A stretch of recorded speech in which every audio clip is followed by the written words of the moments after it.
filled with excitement, fun, and is beyond limits. But the question is, are you ready to jump? If it is a yes, then you have jumped into the world of ultimate entertainment. Welcome to YOLO 247, a place of fun, indulgence, and endless surprises.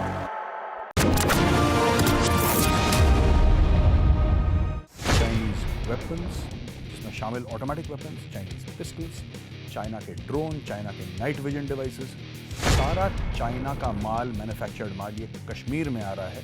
कहाँ से आ रहा है? जाहिर सी बात है पाकिस्तान से आ रहा है दोस्तों। और इंडियन आर्मी के साथ एनकाउंटर है, उस तरफ चाइनीज इक्विपमेंट भी है। मुझे लगता है कि भारत कहीं ना कहीं बात जरूर करेगा चाइना से।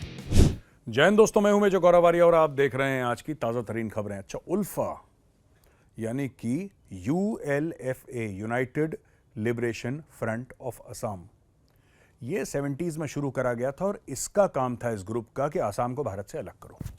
इन्होंने बोला कि हमारे रीति रिवाज अलग हैं, हमें पूरे हकूक नहीं मिल रहे, हम भारत से ना खुश हैं, हम अलग हो जाएंगे। बड़े जिसको कहते हैं लंबे चौड़े अटैक करे इन्होंने सिक्योरिटी फोर्सेस पे दोस्तों, बड़े लंबे चौड़े अटैक करे सिक्योरिटी फोर्सेस के साथ। जंगलों में इनकी बहुत आपस में फायरिंग एक्सचेंज होती थी। एनकाउंटर में हमारे भी कई जवान वीरगति को प्राप्त हुए, कई अफसर उल्फा से लड़ते लड़ते वीरगति को प्राप्त हो गए। उल्फा वालों पर जब ज़्यादा प्रेशर होता था वो म्यांमार भाग जाते थे, सीधा म्यांमार चले गए, कोई बांग्लादेश भाग गया, दाएं बाएं हो गया। ये उल्फा की कहानी है। परेश बरुआ और कुछ लोगों ने मिलकर उल्फा बनाई थी। आज की तारीख में उल्फा के जो टॉप कमांडर्स हैं वो कहाँ हैं पता है आपको? वो दिल्ली में है। और दिल्ली में क्यों आए हैं दोस्तों? इसलिए आए हैं कि अमित शाह जी यहाँ पे हैं, दिल्ली में हैं Hemant Biswa Sharma, honourable chief minister of Assam, और ये उल्फा का टॉप ब्रास, ये सब मिलके इधर एक पीस ट्रीटी साइन करेंगे 29 दिसंबर को, यानी कि आज से 2 दिन के बाद एक पीस ट्रीटी साइन होगी दोस्तों, जिसमें यह डिसाइड होगा कि उल्फा अब अपने हथियार फेंक रही है, उल्फा मेन स्ट्रीम में मिल जाएगी। उल्फा की कुछ शर्तें हैं जो कि भारत को मंजूर हैं। शर्तें ऐसी हैं कि साहब आपको वहां के लोगों का ध्यान रखना पड़ेगा। ध्यान तो वैसे भी रख ही रहे, ध्यान रखने में क्या है, जैसे भारत में सब कोई वैसे असम भी है, तो ध्यान उनका रखा जा रहा है पूरी तरीके से, तो इसमें कोई दिक्कत नहीं है। उनके कुछ डिमांड्स हैं जो कि सरकार ने बोला है कि वी विल डू दैट, कोई परेशानी वाली बात नहीं है। तो उल्फा वाले दिल्ली पहुंच चुके हैं दोस्तों। बहुत बड़ी बात है क्योंकि नॉर्थ ईस्ट में जितने भी ग्रुप्स थे, चाहे हम NSCN की बात कर लें, मोहिवा फैक्शन NSCN M, या फिर हम MNF की बात कर लें, मिजो नेशनल फ्रंट जो मिजोरम में था, या फिर हम आसाम का ये उल्फा, हम इसकी बात कर लें, ये सब में जो उल्फा है इसका कार्डर बेस बहुत लंबा चौड़ा था, बहुत लंबा चौड़ा कार्डर बेस था इसका, और बहुत तगड़ा ट्रेंड कार्डर बेस था। हथियार इनके पास लेटेस्ट। तो ये जब भिड़ते थे फौज से तो लगता था कि हाँ छोटी मोटी फौज ये भी है।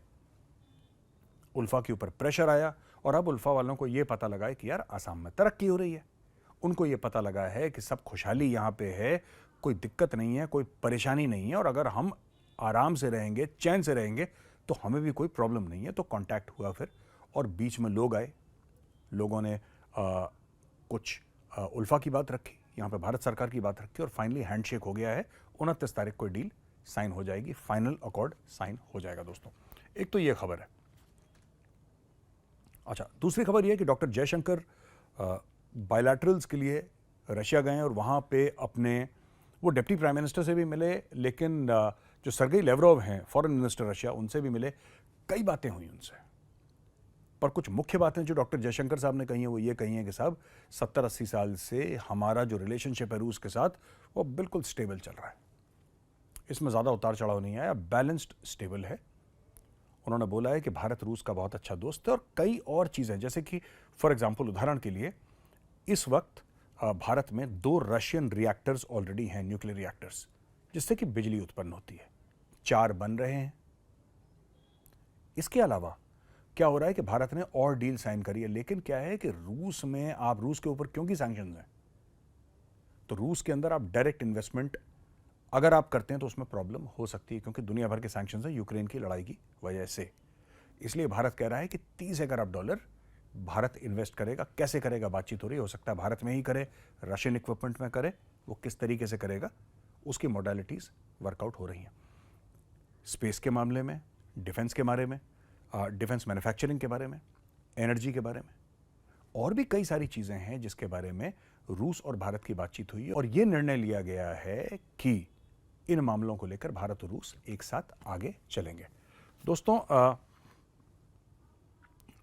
इसके अलावा खबर है कि जम्मू और कश्मीर में जो टेररिस्ट हैं, एक तो थाना मंडी राजौरी सेक्टर जो कि जम्मू में है, जम्मू एरिया में है, साउथ ऑफ पीर पंजाल, वहाँ पे एक्टिविटीज़, जो टेररिस्ट एक्टिविटीज़ हैं वो बढ़ी हैं।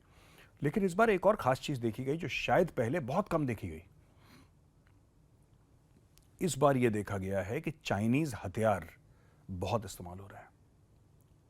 चाइनीज़ वेपन्स, जिसमें शामिल automatic weapons, Chinese pistols, China के ड्रोन, चाइना के नाइट विजन डिवाइसेस, सारा चाइना का माल, मैन्युफैक्चर्ड माल ये कश्मीर में आ रहा है। कहाँ से आ रहा है? जाहिर सी बात है पाकिस्तान से आ रहा है दोस्तों। ये पाकिस्तान से पूरी चाइनीज़ इक्विपमेंट आ रही है और टेररिस्ट सब चाइनीज़ इक्विपमेंट से लैस हैं और जो इंडियन आर्मी के साथ एनकाउंटर है उस तरफ चाइनीज़ इक्विपमेंट भी है। तो मुझे लगता है कि भारत कहीं ना कहीं बात ज़रूर करेगा चाइना से कि साहब ये हो क्या रहा है, आपके हथियार हमें मिले हैं, आपके मैन्युफैक्चर्ड हथियार हैं, अगर आप पाकिस्तान को दे रहे हैं तो कम से कम पाकिस्तान को ये तो कहिए कि साहब आतंकवाद ना फैलाए आपके दिए हथियारों का। या फिर ये भी हो सकता है कि चाइना ने डायरेक्टली दे दिए या थ्रू पाकिस्तान दे दी और चाइना को पता है। मुझे ऐसा लगता है चाइना को भली भांति चाइना परिचित है कि उसके दिए हुए हथियारों से भारत में आतंकवाद हो रहा है दोस्तों। तो आज के लिए इतना ही, कल फिर हाजिर हूँगा नए वीडियोज़ के साथ। तब तक के लिए जय हिंद।